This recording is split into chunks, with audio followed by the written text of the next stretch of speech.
and I am off on another SIP new machine training. And this time I'm going to Birmingham, Alabama, to Vestavia Country Club to help out the EM, Mr. Dan Williams, with his new 6,000 bed knife grinder. As a Florida boy, every time I go to other parts of this country, I am reminded that there are hills. And actually, this club is on top of a mountain, which I didn't realize. And there are some spectacular views. Coming up to the shop, it's a brand new facility, and Dan keeps it in excellent shape. Yeah, it's a beautiful shop, and of course the whole time Dan was trying to tell me that, no, actually it's filthy right now. But I don't believe him. John Deere fleet mostly. QA7s for the fairways, QA5 triplex reels. He's got 180E walking greens mowers. And there we've got the JP brackets. So when I showed up, the first thing I noticed was the 4 bearings on eccentric axles on the carriage. None of them were touching the track shafts, and that's actually okay. These things are only there in the event of catastrophic emergency, to quote Carl Pilger. But because Dan's particular, I thought I would just take the time to tune them up and get them lightly touching the track shafts. Like I said, these are just in the case of a crash. The 6 main bearings take care of all the precision necessary to keep this thing running parallel. And so with that, we're over to the V pallet. I basically already taught Dan how to use this machine over the phone, but I was just sort of reiterating. You don't have to take the pallet out of the machine to set it up, but I like to do it. And over here, I was just sort of reminding him how the center support works. So we're putting that on the bottom of the bed knife, on the flat where the mounting screws are, but of course not on a screw.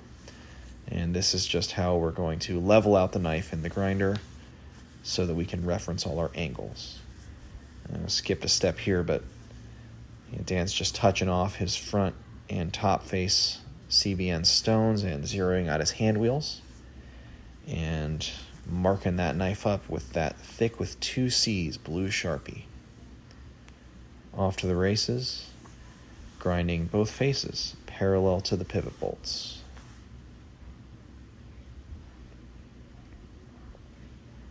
Now, like I said, I already taught him how to use the grinder over the phone, so on the trip I wanted to make sure I taught him how to grind his bed bars. He was quite keen on that, so while he was grinding some reels, I started going on the hunt for a messed up bed bar in his inventory.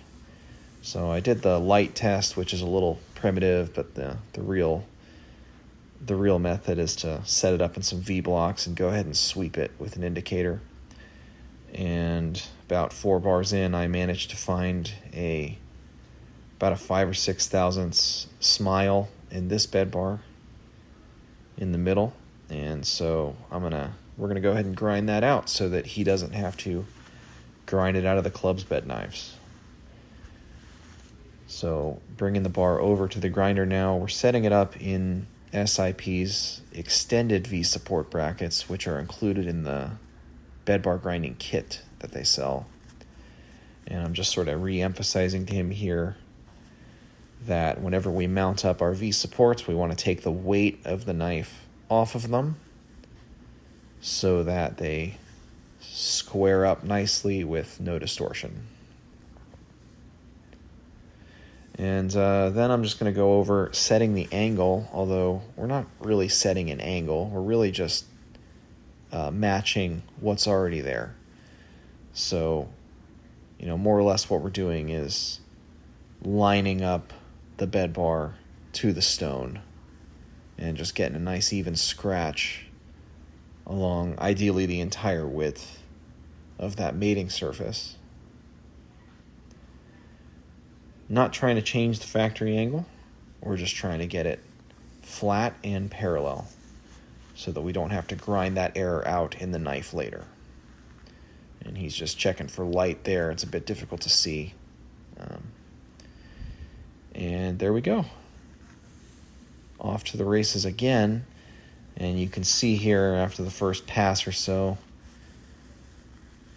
finding that 5 or 6 thou hump in the middle there.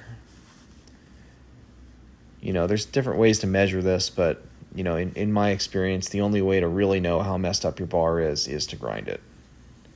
And Dan was having a bit of a rough day, but he couldn't help but smile when he saw that finish, which is what you want to see. A little ride around the club. Zorro Zoysia with bent grass greens. 18 holes with a par 3 as well. Beautiful. And I thought I would show the old maintenance facility, kind of to show how far they've come.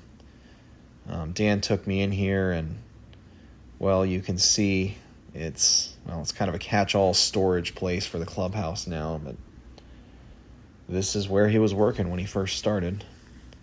And this is the other barn, equipment storage. It's definitely served its purpose, and it's really amazing how far they've come under Dan and his director, and also the membership for supporting what they do. And here's a couple smiling, awkward faces in front of the 6,000.